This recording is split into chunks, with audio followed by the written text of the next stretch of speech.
ភ្លៀងនៅស្រុកកំណើតខ្ញុំឈរមើលមេឃគិតដល់ផ្ទះខ្ញុំ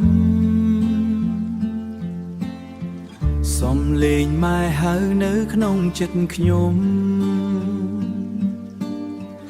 ប៉ាអើយកូននេះនឹកពុកម៉ែណាស់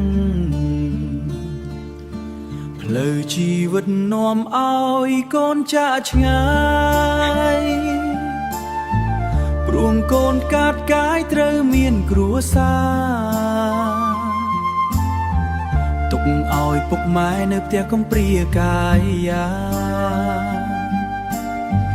ចិត្តកូនឈឺផ្សាពេលគិតដល់លោកកូនសុំតបពុកម៉ែ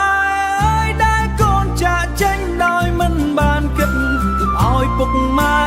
នៅម្នាក់ឯងក្នុងផ្ទះតូចដែលធ្លាប់រីងរាយកូនសុំតបពីចម្ងាយបេះដូងកូនមិនដែលភ្លេចឡើយថ្ងៃណាមួយកូននឹងត្រលប់ទៅក្បែរមើលថែពុកម៉ែវិញ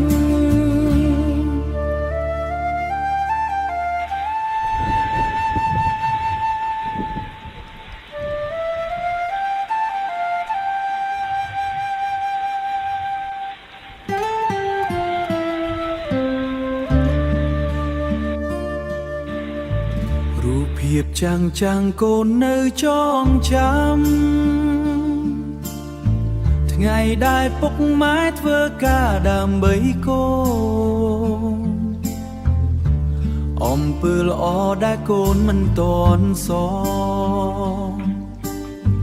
ធ្វើឲ្យចិត្តខ្ញុំស្ទើរតែបាក់បែកពេលខ្លះខ្ញុំទ្រាំមិនបានទេ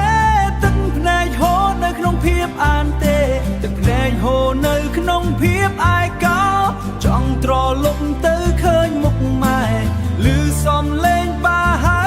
ថាកូនអើយ